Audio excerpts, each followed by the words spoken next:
News hour morning ಎಡಿಷನ್ಗೆ ಮತ್ತೆ ಸ್ವಾಗತ. ಚುನಾವಣಾ ಬಾಂಡ್ ದೇಣಿಗೆ ರಹಸ್ಯ ಬಹಿರಂಗ ಆಗಿದೆ. ಸುಪ್ರೀಂ ಸೂಚನೆ ಬೆನ್ನಲ್ಲೇ ದೇಣಿಗೆ ರಹಸ್ಯ ಬಯಲಾಗಿದ್ದು, ಡೆಡ್ಲೈನ್ಗೂ ಮುನ್ನವೇ ಎಲೆಕ್ಷನ್ ಬಾಂಡ್ ರಹಸ್ಯ ಬಯಲಾಗಿದೆ. ಎಸ್ಬಿಐ ಬಾಂಡ್ ವಿವರ ನೀಡಿದೆ. ಚುನಾವಣಾ ಆಯೋಗ ಅದನ್ನ ಪ್ರಕಟ ಮಾಡಿದೆ. ಪ್ರಶಾಂತ್, 763 ಪುಟಗಳ ಚುನಾವಣಾ ಬಾಂಡ್ ವಿವರ ಈಗ ಪ್ರಕಟ ಆಗಿದೆ.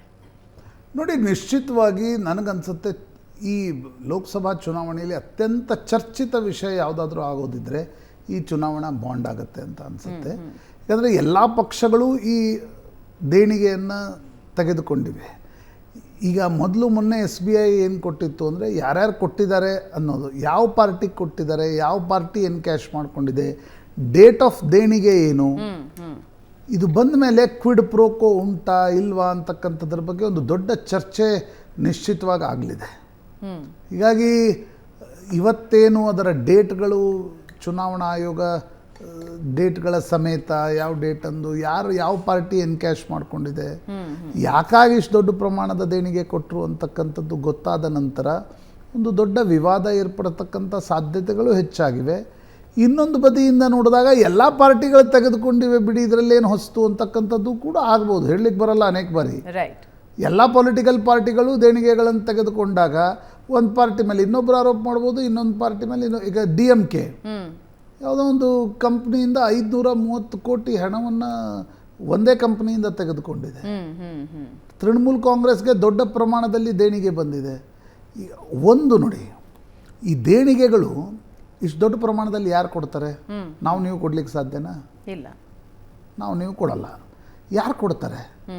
ರಾಜಕೀಯ ಪಕ್ಷಗಳಿಗೆ ಹಣವನ್ನು ಕೊಡ್ತಕ್ಕಂಥವ್ರು ಯಾರು ಕೆಲಸ ಮಾಡಿಸ್ಕೊಂಡಿರ್ತಾರೆ ಅವರೇ ಹಣ ಕೊಟ್ಟಿರ್ತಾರೆ ಎಲ್ಲ ಪಾರ್ಟಿಗಳಿಗೆ. ಈಗ ಅದು ಕ್ವಿಡ್ ಪ್ರೋಕೋ ಹೌದೋ ಅಲ್ವೋ, ಅದು ಹೇಗೆ ಅಂತಕ್ಕಂಥದ್ದು ಪ್ರಾಯಶಃ ನಿಮಗೆ ಇಡೀ ಪಟ್ಟಿಯನ್ನು ಅಭ್ಯಾಸ ಮಾಡಿದಾಗ, ಇನ್ವೆಸ್ಟಿಗೇಷನ್ ಮಾಡಿದಾಗ ಏನು ಕೆಲಸ ಇತ್ತು, ಏನಾದರೂ ಟೆಂಡರ್ ಸಿಕ್ಕಿತ್ತಾ, ಟೆಂಡರ್ ಸಿಕ್ಕ ಮೇಲೆ ಹಣ ಬಂತ, ಇದು ಬಹಿರಂಗಗೊಳ್ಬೇಕು. ಅಂದರೆ ನಾನು ಹೇಳಿದಂತೆ 2 ಸಾಧ್ಯತೆ ಇವೆ. ಒಂದು, ನಿರ್ದಿಷ್ಟ ಪಕ್ಷಗಳ ವಿರುದ್ಧ ಆಯಾಯ ರಾಜ್ಯಗಳಲ್ಲಿ ಇದರ ಬಗ್ಗೆ ಚರ್ಚೆಗಳು ಶುರು ಆಗ್ಬೋದು ಒಂದು.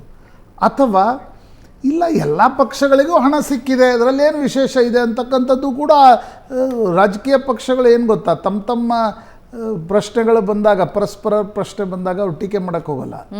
ಯಾಕಂದರೆ ಎರಡೂ ಪಕ್ಷದಲ್ಲೂ ಹುಳುಕಿರುತ್ತೆ ಅನ್ನೋ ಕಾರಣಕ್ಕೋಸ್ಕರ ನೋಡಬೇಕು. ಬಟ್ ನನಗನ್ಸುತ್ತೆ ಸಾರ್ವಜನಿಕರು ಕೂಡ ಇದರ ವಿಸ್ತೃತ ಅಧ್ಯಯನ ಮಾಡ್ತಕ್ಕಂಥ ಅವಶ್ಯಕತೆ ಇದೆ.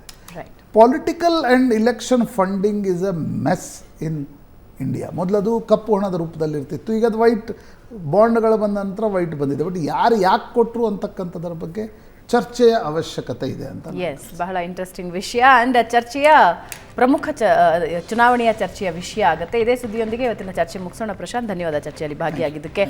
ವೀಕ್ಷಕರೇ, ಇದು ಇವತ್ತಿನ ನ್ಯೂಸ್ ಅವರ್ ಮಾರ್ನಿಂಗ್ ಎಡಿಷನ್. ನೇರ, ದಿಟ್ಟ, ನಿರಂತರ ಸುದ್ದಿಗಾಗಿ ನೋಡ್ತಾ ಇರಿ ಏಷ್ಯಾನೆಟ್ ಸುವರ್ಣ ನ್ಯೂಸ್.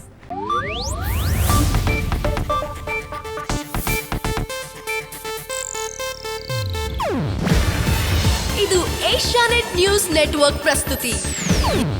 ನೀವು ನೋಡ್ತಿದ್ದೀರಾ ಏಷ್ಯಾನೆಟ್ ಸುವರ್ಣ ನ್ಯೂಸ್.